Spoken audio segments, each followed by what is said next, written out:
Tudo bem, gente? Então, vamos abrir o Jornal Club, tá? Essa semana vamos discutir dois artigos sobre o uso de testosterona na mulher, ok? Um consenso internacional de várias sociedades e um brasileiro, tá? Estamos contando com a presença para brilhantar nossa discussão, a professora Ruth, que é, aliás, uma das autoras do segundo artigo, e a aluna que vai apresentar é a Poliana L. dos Reis. Poliana, fica à vontade, fica tranquila. O objetivo é a gente passar informações, a gente crescer. Não se preocupe, não fique nervosa, não se preocupe se gaguejar, se falar uma palavra errada. Não, na verdade, eu estou mais preocupada com esse negócio que eu não estou conseguindo me ver. Então, eu não sei como é que tá, se está olhando a minha cara, se não está. Não, não vai, quer dizer, vai que você vai ficar falando, mas pode seguir. Desliguei aqui, todo seu. Tá, beleza. Então, gente, boa noite. Hoje a gente vai falar sobre o uso da terapia de testosterona nas mulheres. Foram escolhidos dois consensos, duas declarações de posições, uma global e uma da Sociedade Brasileira de Endocrinologia e Metabolismo. Então, a gente vai começar a falar sobre a global. Pode passar.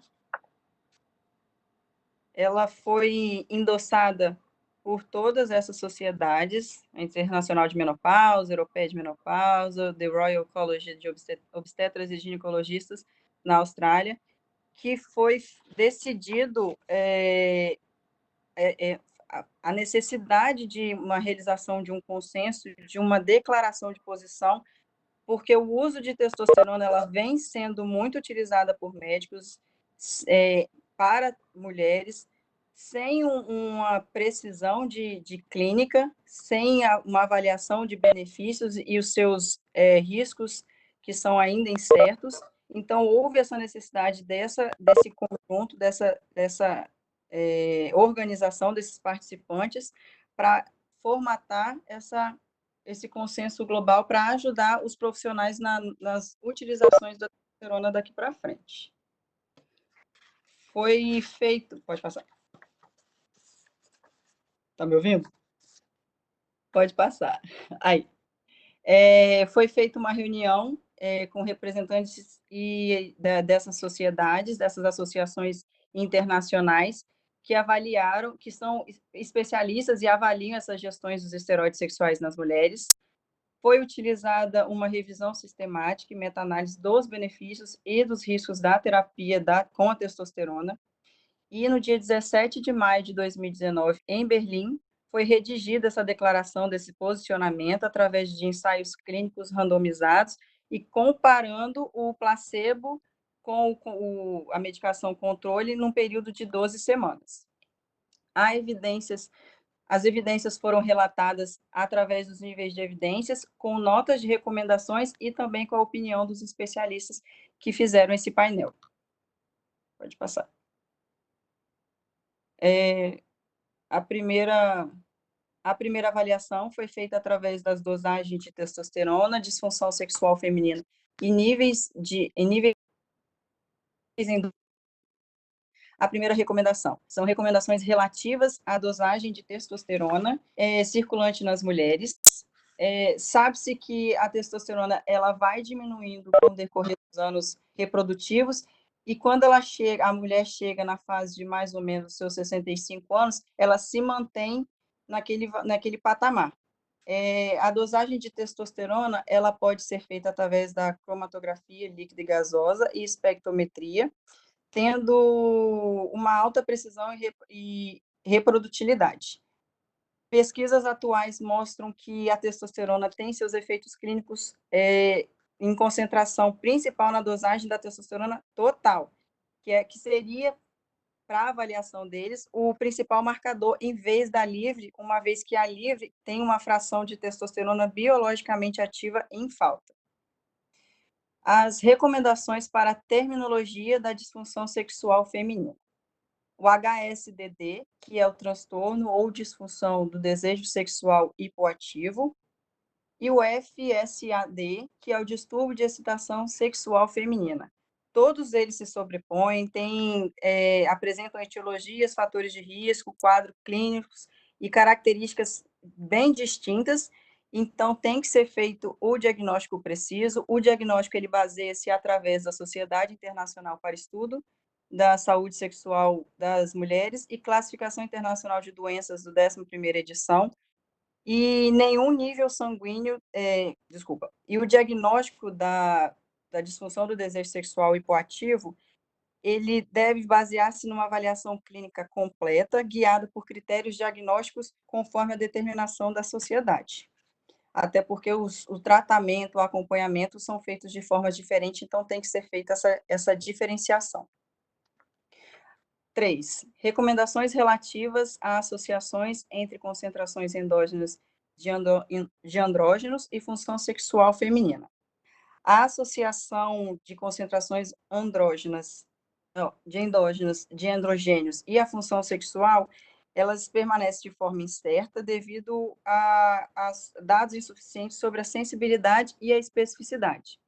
Então, não deve ser feita nenhuma dosagem para fazer essa diferenciação entre mulheres com ou sem disfunção sexual. Pode passar. 2. Recomendações sobre terapia de testosterona para mulheres na pós-menopausa em doses que se aproximam das concentrações fisiológicas de testosterona para mulheres na pré-menopausa, com base em resultados de meta-análise de ensaios clínicos randomizados, placebo/controle. A 4ª recomendação, que são as recomendações sobre o tratamento com testosterona em mulheres na pós-menopausa, ou natural ou cirúrgica, com o diagnóstico de disfunção do desejo sexual hipoativo, com ou sem terapia concomitante do estrogênio. Então, a testosterona em doses que se aproximam, lembrar que a testosterona deve ser sempre usada em doses fisiológicas que se aproximam ao pré-menopausal. Essas exercem benefícios na função sexual, no evento sexual satisfatório e no aumento do desejo da mulher, sabendo que o diagnóstico é preciso dessa disfunção do desejo sexual hipoativo. 5ª recomendação, as recomendações sobre os efeitos da testosterona, do bem-estar, do humor e da cognição em mulheres na pós-menopausa. Não existem estudos que mostram benefícios da testosterona em ação direta ao bem-estar, ao humor da mulher. Então, em relação a essas questões, ainda há necessidade de mais estudos. 6. Recomendações sobre os efeitos musculoesqueléticos da testosterona. Não foi demonstrado efeito estatístico significativo da testosterona sobre a massa corporal magra, gordura corporal total e força muscular. Em relação aos efeitos musculoesqueléticos, foram avaliados poucos estudos. Desses poucos estudos, haviam números de participantes muito pequenos, então, todos os pacientes estavam em associação ao estrogênio, o que poderia fazer uma alteração no resultado final. E nenhuma das pacientes, nenhum estudo foi utilizado em pacientes com osteoporose para avaliar a recuperação de massa. Próximo. Recomendação 7, recomendações sobre possíveis efeitos colaterais androgênios da terapia com testosterona. A terapia sistêmica da testosterona em mulheres na pós-menopausa, em doses que sempre tem que se aproximar às doses fisiológicas das mulheres pré-menopausal, elas vão apresentar efeitos bem poucos. Quando foi utilizado nessas doses mínimas, foi evidenciado apenas acne leve e crescimento de pelos. Recomendações relativas à terapia com testosterona à saúde cardiovascular. Então, sabe-se que a terapia oral da testosterona apresenta efeitos negativos direto ao perfil lipídico, ele aumenta o LDL e abaixa o LDL. Lembrando que as outras vias de administração da testosterona não têm essa alteração direta no perfil lipídico. Não há uma associação diretamente entre a hipertensão e alterações glicêmicas. Em relação à questão de infarto, morte miocárdica, não há estudos que evidenciam bem essa questão, porque pacientes que tinham risco cardiovascular foram retirados dos estudos. Então, há uma necessidade melhor para avaliação dessa lesão, dessa alteração direta no cardiovascular. 9. Recomendação sobre terapia com testosterona na saúde da mama. A terapia da testosterona, ela não aumenta a densidade mamográfica da mama. Há ainda alguns que relatam que diminui essa densidade. Não existe dados que apoiam o uso da testosterona para prevenir o câncer de mama, e não existe também estudos que mostram risco de câncer de mama ao uso a longo prazo da testosterona. Então, também uma parte que há necessidade de novos estudos para melhor avaliação. Recomendação 10. Recomendações relativas à terapia com testosterona e eventos adversos graves. Não foi evidenciado eventos adversos graves quando o uso de concentração fisiológica em mulheres pré-menopausal, então, sempre os efeitos colaterais vão ser dose dependentes, e sempre a dose escolhida na mulher é a dose fisiológica, né, que é a pré-menopausal.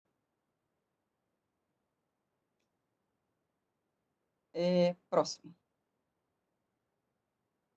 3. Cuidados clínicos de mulheres na pós-menopausa. 11ª recomendação. Recomendações relativas à avaliação completa da disfunção sexual feminina antes de iniciar a terapia com testosterona. Então, lembrar que a disfunção do desejo sexual hipoativo, que é o HSDD, e o distúrbio de excitação sexual feminina, que é o FSAD, estão inclusos no FSD, que é a disfunção sexual feminina. E elas devem ser bem diferenciadas, porque elas têm múltiplas etiologias, incluem fatores psicossociais, desequilíbrios neuropsicológicos, doenças físicas que estão associadas e até mesmo valores culturais e religiosos que estimulam, que influenciam no diagnóstico e nessa alteração dessa disfunção sexual. E os tratamentos vão basear de acordo com essas alterações. Tem a necessidade de um modelo biopsicossocial, psicoterapia, tratamentos multimodais e, caso necessário, seja a utilização de opções farmacológicas, como a utilização dos hormônios. A 12ª recomendação, que são sobre a terapia atual com testosterona em mulheres na pós-menopausa. Então, lembrando, a única indicação baseada em evidências para o uso de testosterona em mulheres na pós-menopausa é o diagnóstico de disfunção do desejo sexual hipoativo, que ele é feito de uma forma, tem uma sequência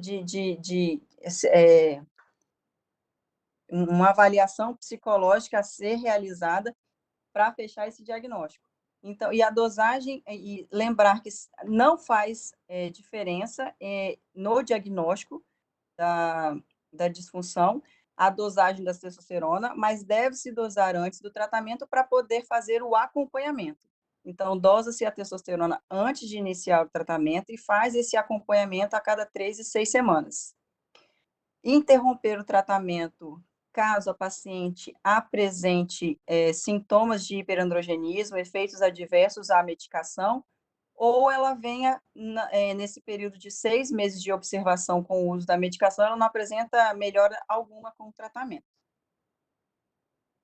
13ª recomendação, existem algumas outras preparações androgênicas que ainda estão em análise, que é o DEA, que é a dehidroepiandrosterona, mas que não é muito utilizado porque ainda há necessidade de novos estudos para sua utilização. A 14ª recomendação são as recomendações relativas à realização de ensaios futuros de testosterona fisiologicamente dosada. Então, ensaios randomizados mais adequados, estudos duplos cegos, sem viés e com relatórios consistentes de resultados padronizados são necessários para avaliar os benefícios e os riscos da terapia de testosterona. Ainda há a necessidade de novos estudos que ainda não têm uma precisão certa de todo essa utilização. Próximo. Então, o painel internacional que foi feito esse consenso global, ele concluiu que a única indicação para a terapia da testosterona para as mulheres é a disfunção do desejo sexual hipoativo. Não existem dados suficientes para o uso da testosterona no tratamento de qualquer outro sintoma ou condição clínica. As meta-análises dos dados disponíveis não mostram eventos adversos durante o uso fisiológico da testosterona. A segurança da terapia da testosterona a longo prazo também não foi estabelecida. Um nível total de testosterona no sangue não deve ser usado como diagnóstico da disfunção do desejo sexual hipoativo.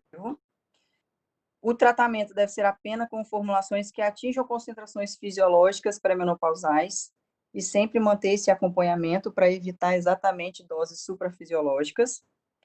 Como atualmente não há produto feminino aprovado no órgão nacional, as formulações utilizadas de testosterona são as masculinas, que devem ser usadas de forma criteriosa e monitoradas regularmente para avaliar essa ação, esse aumento exagerado de testosterona sanguínea. O painel indicou contra o uso da testosterona composta, então não há a associação da testosterona com outra medicação, um outro androgênio para potencializar, e o painel destacou a necessidade premente de mais pesquisas sobre a terapia de testosterona para as mulheres e o desenvolvimento de produtos indicados de preferência especialmente para as mulheres. Agora o próximo.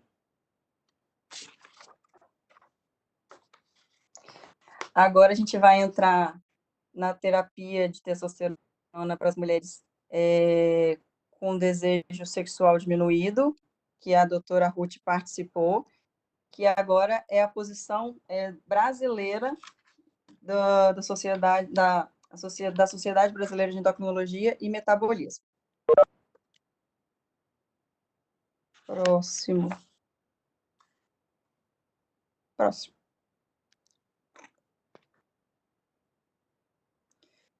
Então, uma breve apresentação em relação à testosterona, que eles relatam que o nível de testosterona ela diminui ligeiramente durante os anos reprodutivos, que esses níveis de testosterona de andrógenos têm sido frequentemente associados à redução da libido, lembrando que nessa fase peri e pós-menopausal, as mulheres elas tendem a apresentar essa diminuição também da libido, associado ou com essa diminuição dos andrógenos.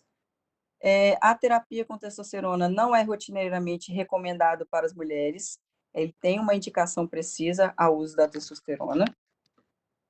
E como ela já vem sendo utilizada há muitos anos e estudado também, acompanhada há muitos anos, desde 97, 98, foi feita uma reunião em Massachusetts, que através dessa reunião surgiu foi formada a Sociedade Internacional dos Estudos da Saúde Sexual da Mulher, e mais tarde, num consenso de Princeton, foi decidido que seria uma síndrome de insuficiência feminina de andrógenos, só que não foi bem aceito devido ao contexto da palavra síndrome, né? Numa revisão sistemática, foi feita uma avaliação dos níveis sérios de testosterona e o tratamento das mulheres com baixo libido, que foi de 1995 a 2015. Desse período, 9 em cada 10 estudos não encontraram uma correlação entre os níveis totais de testosterona e o desejo sexual, e 4 pequenos estudos mostraram pequena ou nenhuma melhora da libido quando comparado ao placebo. Então, houve essa necessidade da presente declaração da posição de ser desenvolvida uma revisão de literatura existente sobre esse uso off-label da testosterona para tratar baixos desejos sexuais de forma empiricamente. Então, foi juntado 9 membros desse departamento de endocrinologia e andrologia da Sociedade Brasileira, e eles foram convidados para fazer uma revisão do uso de testosterona para desenvolver uma declaração de posição sobre a terapia nas mulheres com baixo desejo sexual.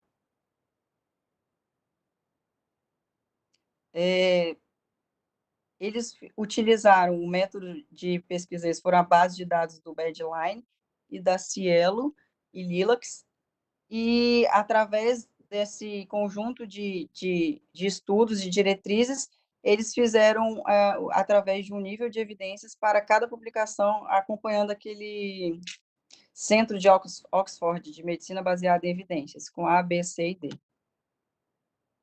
Próximo. Então, os tópicos que eles utilizaram são os níveis de testosterona em mulheres durante toda a vida útil. Então, na infância, os níveis de testosterona eles são muito baixos. Na puberdade, eles já vão aumentando devido à secreção de GNRH pelo hipotálamo. Nos anos reprodutivos, há uma liberação em média de 300 microgramas dia de testosterona pelas células da teca do ovário e pelo córtex adrenal, sendo que 1/3 são de secreção direta e 2/3 pela conversão periférica dos precursores da delta-4 androstenediona e do dehidroepiandrostenediona. Com o envelhecimento, há uma redução progressiva da testosterona pelos ovários e suprarrenais, e na transição ocorre aquele estado de hiperandrogênio, porque há uma queda do estrogênio, não tão proporcional ao andrógeno, então há um aumento da razão entre a testosterona e o estrogênio, e aí começa a ter aqueles riscos de síndrome metabólica e também da adiposidade abdominal central da paciente. Só lembrar que a testosterona na mulher, ela é igual no homem, tem aquele ritmo circadiano. De manhã, ele tem aquele pico, aumento, por isso que eles orientam fazer essa dosagem da testosterona no período do dia, e até o final da noite ele tem aquela baixa importante até chegar o seu nadir no mínimo à meia-noite. Próximo. Esse quadro é só para mostrar as terminologias referente a cada determinação, mostrando que o DSM-5, ele engloba tudo. Ele coloca toda a sintomatologia da mulher como um transtorno de interesse e excitação sexual feminina, o que não foi aceito pela sociedade, que quer que ocorra essa separação principalmente em relação à disfunção do desejo sexual equativo, principalmente pela necessidade da etiologia e porque ele é tratável.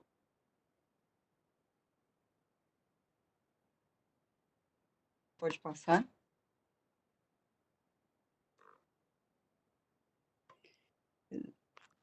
Terapia com testosterona para a disfunção do desejo sexual. Então, vamos fazer o diagnóstico da disfunção do desejo sexual equativo. Vamos pensar nos sintomas, né? Falta de motivação para atividade sexual, seja por desejo espontâneo ou diminuído ou ausente, ou por diminuição ou ausência de desejo responsivo às atividades eróticas. Perda da atividade de iniciar ou participar de uma atividade sexual, incluindo respostas comportamentais, como evitar situações que possam levar à atividade sexual. Essa sintomatologia, ela tem que estar associada a algum sofrimento clínico significativo da paciente, como uma frustração, tristeza, culpa, incompetência, perda, e tem que durar pelo menos 6 meses. Próximo.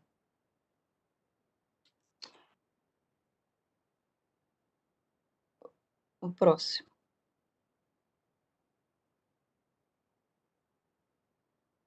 Que é o manejo clínico. O manejo clínico, ele abrange uma terapia sexual, drogas que agem diretamente no sistema nervoso central e utilização de hormônios. O tratamento hormonal indicado é a testosterona, que deve ser utilizada entre 3 a 6 meses. Lembrar de sempre fazer a dosagem para acompanhamento dos níveis de testosterona a cada 3 a 6 semanas, desde o início do tratamento. Na ausência de melhora clínica, deve ser retirado e avaliado novamente a queixa da paciente. E em casos de efeitos adversos, como também efeitos hiperandrogênicos, a medicação ela deve ser retirada. Tem também a possibilidade de fazer combinações de medicamentos que ainda estão sendo utilizadas para tratamento do baixo desejo sexual, que é o sildenafil, que é o inibidor seletivo da fosfodiesterase 5, que ele vem para aumentar a congestão, vasocongestão, né, genital, enquanto a testosterona vem para melhorar essa motivação sexual.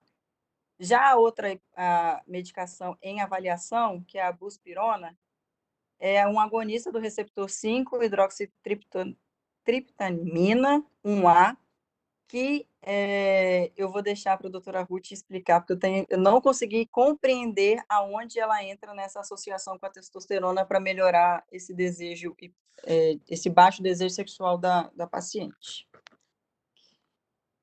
Próximo.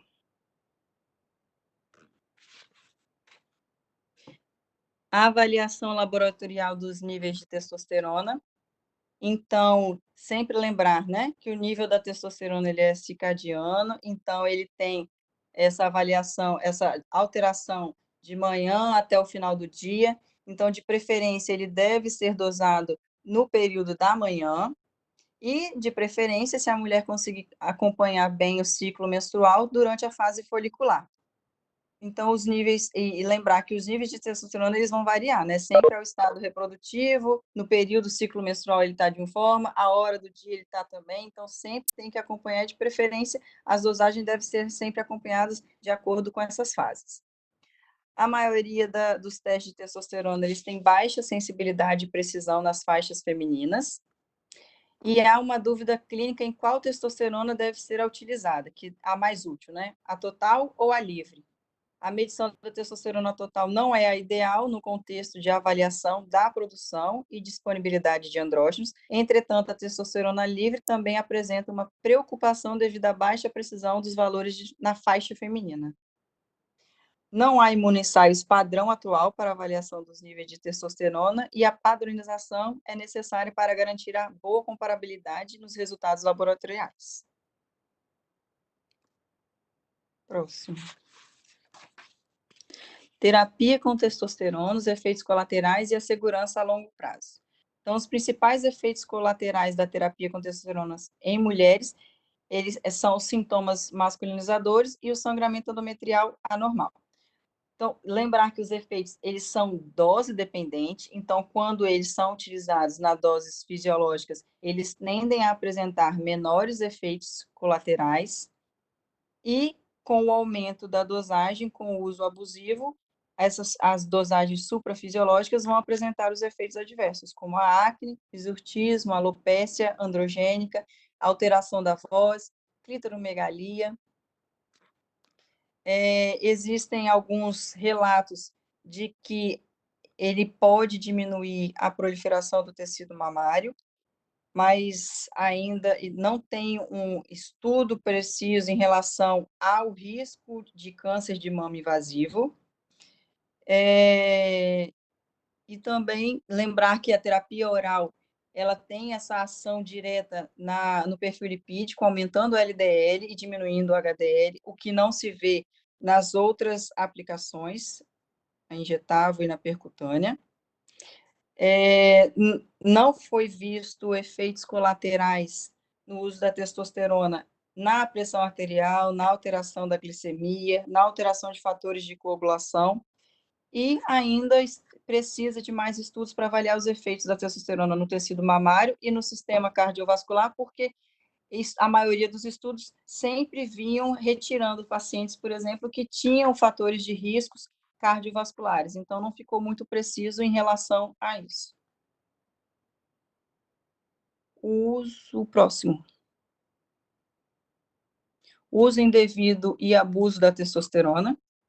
Então, não tem uma formulação de testosterona para mulheres, né? Então, a gente acaba usando essas formulações para para homens, e de preferência sempre tender às doses mínimas, mais fisiológicas possíveis, mas, infelizmente, o mau uso da testosterona vem crescendo, principalmente pela resposta estética, e junto com esse uso abusivo, vem os efeitos colaterais, que são as respostas hiperandrogênicas, como o exortismo, a acne, a alteração da voz e também, consequentemente, né, a melhora da libido. Lembrar que os efeitos adversos, eles vão sempre depender do tipo de esteroide utilizado, o tempo que ele vai ser usado e também da dose, né? Da dose fisiológica à suprafisiológica. E também houve estudos em atletas que fizeram uso abusivo para ganho de massa muscular, efeitos adversos como agressividade. Nesses pacientes foi visualizada hipertensão, dislipidemia, arritmia e aumento da área cardíaca. Próximo. Então, em conclusão, a disfunção sexual é uma queixa comum na pós-menopausa e pode impactar diretamente na qualidade de vida da paciente. A testosterona, ela tem um efeito positivo nas pacientes com diagnóstico preciso de disfunção do desejo sexual hipoativo. Lembrar sempre que, infelizmente, não há formulações femininas para testosterona, que a gente ainda usa as formulações masculinas, e ainda há falta de dados, né, para a gente fazer o uso prolongado da testosterona para os tratamentos dessas alterações, dessas disfunções sexuais femininas. Enfim.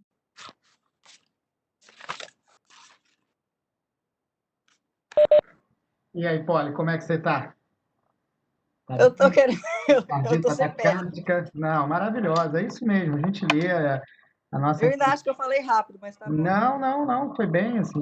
Né? A nossa intenção é compartilhar. Parabéns, parabéns. Eu sei como é difícil, a gente não entra numa pós-graduação para apresentar trabalho, para fazer TTC, a gente quer mais aprender, né? Algumas pessoas têm aí uma. Ih, deixa eu abrir meu vídeo. Vocês nem me avisam que eu estou sem vídeo. Deixa eu aparecer, não. Agora eu estou Eu não aqui. tô nem olhando, eu tô olhando só os slides aqui no computador. E a testosterona, né, gente?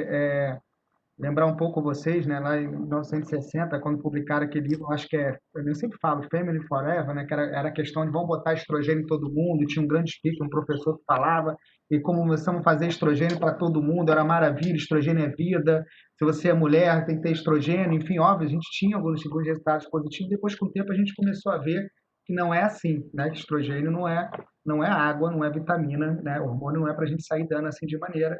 E hoje né, e vimos aí a medicina baseada em evidências, os grandes artigos começaram a rever isso, e hoje a gente está numa fase, saímos da fase da adolescência do estrogênio e estamos numa fase hoje da maturidade do estrogênio. Só que nós estamos numa fase agora, eu vejo, talvez não a gente que trate de maneira mais séria, mas a sociedade médica, eu percebo que estamos numa fase adolescente do androgênio, né? Então, assim, você vê que as pessoas que militam no androgênio, a primeira coisa que a gente escuta muito, né, e os dois artigos aí citaram assim, não, que protege o coração e não dá câncer de mama, e você vê que a gente não tem essa informação, né? A gente tem essa pegada aí né, que a gente tem que passar em disfunção sexual, só que disfunção sexual não é simples, a gente tem influências socioculturais, a gente tem aspectos psicológicos, relações interpessoais, condições físicas, enfim, óbvio, existe um papel dos esteroides, também não é essa pegada tudo, e óbvio, existe essa questão do cultivo ao corpo, né, e as pessoas estão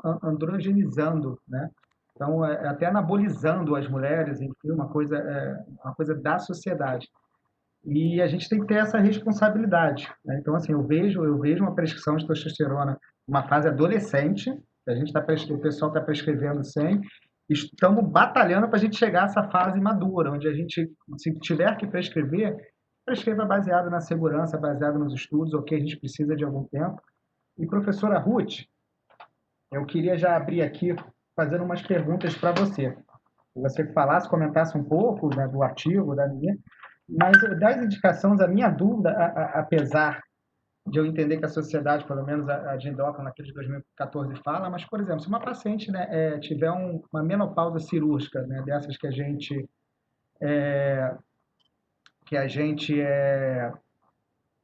gente faz a alfarectomia, enfim, né, em pacientes, sei lá, de 30 anos, alguma coisa assim, a gente não tem uma indicação de repor androgênio, uma paciente, sei lá, com hipopantuarismo aí, que tá nem adrenal, assim, o androgênio, então, assim, é uma coisa estranha, porque, assim, ok, da maneira que o androgênio passa a diminuir, você querer repor sem motivo, ok, ali óbvio, a gente tem que discutir medicina, mas assim, quando a gente olha também naquele momento onde você tira a dose fisiológica e não repor, quando fala que não vai fazer diferença, que não existe uma coisa bem definida, eu também me assusto um pouco, eu fico um pouco confuso.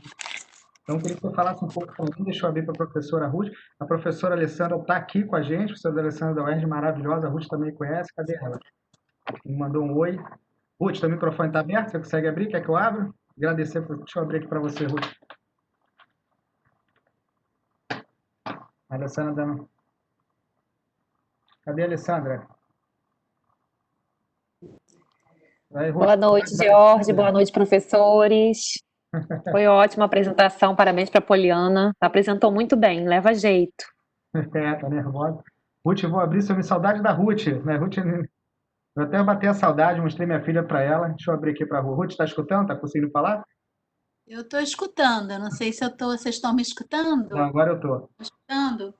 Ah, legal. Olha, em primeiro lugar, muito obrigada pelo convite. É um prazer estar aqui com o Jorge, ver a Alessandra, ver os colegas, né?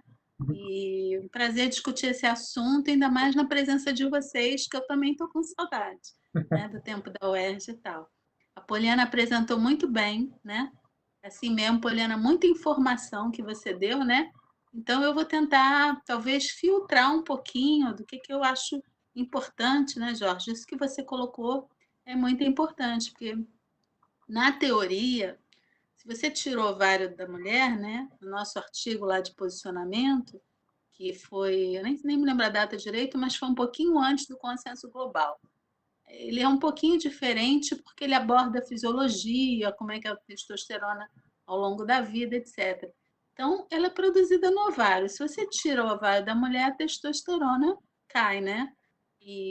Mas aí qual é o papel da testosterona na mulher? O que faz a testosterona na mulher? Essa aqui é a questão, né? E isso não se sabe ainda. Simplesmente não se sabe ainda, tá? Porque se você, inclusive é a base de você não recomendar a dosagem de testosterona. Não se dosa. Estão escutando? Estou escutando, às vezes entra. Nos dois artigos, está se falando, quando se aborda sobre dosagem de testosterona, que é imprecisa a dosagem de testosterona e ela, além de não ser precisa, ela não reflete nada, porque a dosagem de testosterona, a primeira comercial, ela foi feita para homem. Então, só para vocês terem uma noção, testosterona no homem vai de 300 a 1000, vamos dizer assim. E na mulher vai de 0 a 90. Então, a sensibilidade do radioimunissaio é para valores maiores. Quando chega a valor mais baixo, ele se perde um pouco. Tem um método de pesquisa que é a espectrometria de massa, que dosa melhor e tal, mas mesmo assim, não dá para dizer que uma mulher que tem uma testosterona, vamos dizer, de 90, ela tem uma sexualidade melhor ou uma massa muscular melhor do que aquela que tem de 20. Se fosse assim, as nossas pacientes de ovário policístico, elas estavam aí muito bem da parte sexual. E não é isso, a gente vê que não é isso. Elas têm alguns problemas de autoestima. Então, para que serve dosagem de testosterona na mulher? Só quando você quer avaliar valor alto. Quando você tem suspeita de ovário policístico, por exemplo, né? Ou quando você está fazendo um tratamento, por exemplo, a disfunção sexual, e você quer ver se não está dando exageradamente esse valor, né? Que tem que ficar ali no nível fisiológico para não dar problema. Então, mas por que usa a testosterona para disfunção sexual? Né? Já que não tem um papel fisiológico comprovado na sexualidade, a sexualidade na mulher é muito mais complexa do que só hormônio. Porém, o que se observou foi o seguinte: quando você dá um valor mais alto, né, Não é nem fisiológico, não. Se vocês olharem os trabalhos de uso da testosterona, os trabalhos iniciais para a disfunção sexual, vocês vão ver que os valores que eles atingem com a dose de 300 microgramas no sangue é acima do fisiológico. É 100 e pouco, 120, com essa dosagem de espectrometria de massa. Então, quando você dá testosterona levemente suprafisiológico, ela tem um efeito farmacológico. O efeito dela não é fisiológico, é farmacológico. É como você dá, por exemplo, hormônio tiroidiano em alta dose emagrece? Emagrece. Mas você vai fazer um hipertiroidismo nas pessoas para elas emagrecerem? É mais ou menos por aí. Então, a nível fisiológico, você não pode dizer que uma pessoa está mais gorda ou mais magra por causa da tiroide, ou tem uma sexualidade melhor ou pior por causa do hormônio masculino, tá? Mas, quando você dá uma dose mais alta, você melhora, e não é em todo mundo. Essa melhora da sexualidade, os trabalhos mostram bem, é discreta. Não é uma coisa assim tão evidente. Tanto que quando chegou a se comercializar a testosterona na Europa, tinha um adesivo, né, chamado Intrinsa. Foi comercializado na Europa em 2000 e... os anos eu não sei, mas parou de ser fabricado já há alguns anos porque não estava vendendo, não estava sendo um sucesso de mercado, não estava sendo aquilo tudo. Então, agora, Poliana até me perguntou o que eram essas substâncias novas que estão em estudo para a disfunção sexual feminina. É uma combinação da testosterona com duas outras substâncias. Então, a sexualidade ela depende de vários fatores, né? No caso da mulher, da lubrificação, que depende da congestão adequada, e também de uma supressão da inibição. Algumas mulheres têm uma inibição que não deixa fluir normalmente. Então, existe essa proposta de fazer uma combinação da testosterona, no caso, com o sildenafil, para aquelas que têm problemas de lubrificação. A testosterona é liberada rapidamente e o sildenafil, para melhorar o desejo, dá um pico de testosterona, ele não se mantém alto, o que é uma novidade, porque não se mantendo alto, não vai proporcionar aqueles efeitos sistêmicos, etc. É sublingual essa substância. Então, dá aquele pico, dá um aumento de desejo súbito, rápido, e vem a segunda fase, que é a fase da congestão, para um tipo de paciente. E para outro tipo de paciente que é mais inibida, vamos dizer assim, a combinação é outra, a testosterona para aumentar o desejo, seguida da buspirona. Tá? Então, isso está em estudo, ainda estudo clínico já, não é? Mas a testosterona, então, tem um efeito farmacológico na diminuição da libido. O nosso artigo tem um histórico também da terminologia, né? Porque antes se chamava desejo hepativo, HSD, hoje em dia o DSM-5 já fala em desordem ou transtorno do desejo e da excitação. Então, a gente faz esse histórico, além da questão dos valores da testosterona durante a vida. Então, tem esse efeito farmacológico em algumas pacientes e as diferenças também que a gente aborda, a gente não chegou a se posicionar sobre alguma substância que possa ser usada. Porque o que está acontecendo é o seguinte, a mídia inflama muito, né? Testosterona para todo mundo é o que você falou, é a fase de incentivar a testosterona para todo mundo, que vai dar um bem-estar, vai dar melhora da libido, não é isso tudo. E, além disso, a gente não tem medicamentos aprovados para mulheres. Então, a gente depende de manipulação, que é uma coisa que tem seus problemas também, né?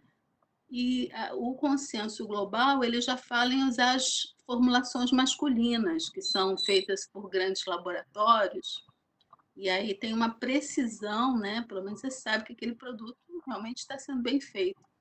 Mas é muito difícil, porque para o homem, por exemplo, você tem 5 miligramas de testosterona, que são 5.000 microgramas.